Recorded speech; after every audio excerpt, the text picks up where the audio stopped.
Welcome to my channel Mahalakshmi పరివారం అండి.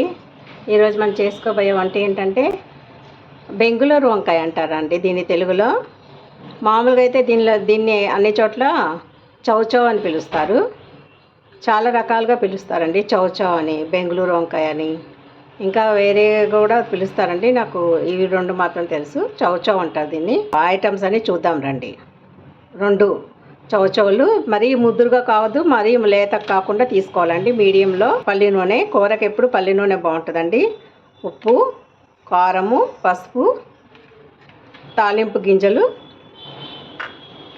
ఉల్లిపాయ వేసుకుని మసాలా వేసుకోవాలండి. దీనికి మెయిన్ ఈ అంగుళం అంటే 1 ఇంచ్ అల్లము, ఒక 7-8 వెల్లుల్లి, ఒక 4-5 పచ్చిమిరపకాయలు, ఎక్కువ ఉండాలండి పచ్చిమిరపకాయ కారము, ఒక 5-6 పచ్చిమిరపకాయలు, కొబ్బరి అండి, చిన్న కప్పు కొబ్బరి వేసుకుంటే చాలా టేస్ట్ వస్తుందండి. ఇవన్నీ కలిపి మిక్సీ చేసుకోవాలి. పచ్చిమిరపకాయ, కొబ్బరి, అల్లము, వెల్లుల్లి కలిపి పేస్ట్ చేసుకోవాలన్నమాట, గ్రైండ్ చేసుకోవాలి. చివరినేమో కరివేపాకు, కొత్తిమీర వేసుకోవడానికి. పచ్చిమిరపకాయలు 5-6 కొంచెం కారం ఉన్నవైతే బాగుంటాయండి. కొంచెం కారం ఉండాలి. పచ్చిమిరపకాయ కారమే ఎక్కువ వేసుకోవాలి. ఎండుమిరపకాయ కారమేమో చిటికెడు చిన్న స్పూన్ వేసుకోవాలన్నమాట. దీనికి పచ్చి కొబ్బరి కప్పు, అల్లం ముక్క, వెల్లుల్లి కూడా వేసుకోవాలండి, ఒక 7-8 వెల్లుల్లి. ఈ పేస్ట్ మెయిన్ అండి కూరలోకి, చాలా బాగుంటుంది అన్నమాట రుచిగా. ఇది గ్రైండ్ చేసుకుందాం, మిక్సీ చేసుకుందాం. ఇలా మిక్సీ చేసుకుని పక్కన పెట్టుకోవాలి. ఇవి కోసుకోవాలండి. దీని మీద పీలు ఇలా తీసేసుకోవాలి. లేతవైతే బాగుంటాయండి, ముదురు అంత బాగోదు. ముదురుగా ఉంటే కనుక మీకు స్టీమ్ చేసుకోవాలండి. ముక్కలు కంపల్సరీగా హాఫ్ బాయిల్ చేసుకోవాలి, స్టీమ్ చేసుకుంటేనే బాగుంటాయి. ఇప్పుడు మధ్యలోకి కట్ చేస్తే దీంట్లో ఒక సీడ్ కనిపిస్తుందండి, ఇలా ఉంటుందన్నమాట విత్తనం. ఇది తీసేయాలండి. ఏమి కాదు, ఉన్నా కూడా లేతగా ఉంటే పర్లేదు, కాకపోతే ఈ సీడ్ కదండి, తీసేస్తేనే బెటర్ అన్నమాట. ముక్కలు కోసుకోవాలి. ఇప్పుడు ఇది చాలా హై ఫైబర్ అండి, చాలా మంచిది. ఇది ఇటు సైడ్ మన సౌత్ సైడ్ ఎక్కువ వాడరండి ఎందుకనో. అక్కడ నార్త్ సైడ్ వాళ్ళైతే రెగ్యులర్గా వాడతారనమాట. చపాతీస్లో, పుల్కాస్లోకి, వాటిల్లో పప్పుచారులోకి, మామూలు రైస్కి కూడా బాగుంటుందండి. ఇది చాలా మంచిదండి, high fibre, vitamin C, water content. గిన్నె వేడెక్కింది కదండి. ఇప్పుడు ఆయిల్ వేసుకున్నాం 2-3 స్పూన్స్. కొంచెం దీనికి ఎంత ఎక్కువేం ఉండదు, ఆయిల్ పట్టదు, ఎందుకంటే వాటర్ కంటెంట్ ఉంటుంది కదండి చాలా. నూనె వేడెక్కగానే మనము తాలింపు దినుసులు వేసుకున్నాం. ఉల్లిపాయ వేసుకున్నామండి,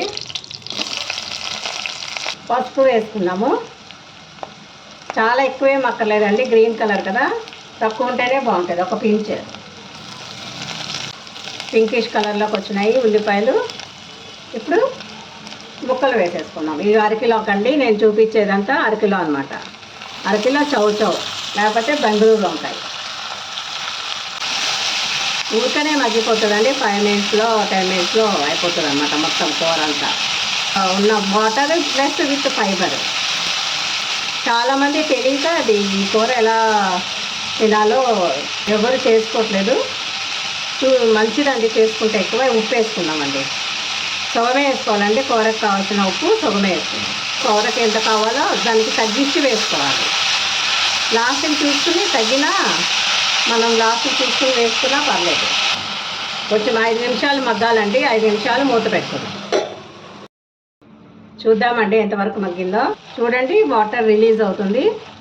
ఇప్పుడు 5 మినిట్స్ మగ్గినాక ఇప్పుడు ఈ మసాలా వేసుకుందాం. మనం ఇందాక నూరు పెట్టుకున్నాం కదండి, కొబ్బరి, పచ్చిమిరపకాయ, అల్లము, వెల్లుల్లి. కూర కారం వేసుకుంటే వేసుకోవచ్చు, లేకపోతే లేదు. ఈ మసాలానే మెయిన్ అన్నమాట. ఈ కూర ఏంటంటే ఇది అంత టేస్ట్ ఏమి ఉండదండి, ఈ కూరగాయ కాబట్టి కొంచెం కారంగా చేసుకోవడానికి ట్రై చేయండి. కారంగా ఉంటే చాలా బాగుంటుంది అన్నమాట. మసాలాలో మగ్గించుకోవాలండి. 5 మినిట్స్ మూత పెట్టుకుందాం అండి. ఎంతవరకు మగ్గిందో 5 మినిట్స్ అయిపోయింది కదా. 5 మినిట్స్ ముక్కలు మగ్గించుకోవడానికి, 5 మినిట్స్ మసాలా వేసుకున్న తర్వాత మగ్గించుకోవడానికి. ఇలా ముక్క ఉడికిందా లేదా చూసుకోవాలండి. ఇక్కడ మగ్గిపోయిందా లేదో. మెత్తగా అయిపోయిందండి, మరీ మెత్తగా అయిపోకూడదు. ఒక 75% మాత్రమే ఉడకాలన్నమాట, అప్పుడే బాగుంటుంది. దీనికి పచ్చికారం ఏం అవసరం లేదు, ఎండుకారం ఏం అవసరం లేదండి. గ్రీన్గానే ఉంటుంది కదా, పచ్చిమిరపకాయలే సరిపోయినాయి మనకి. ఇప్పుడు కరివేపాకు, కొత్తిమీర ఇది వేసుకుని 1 నిమిషం ఉంచుకొని తీసేద్దామండి.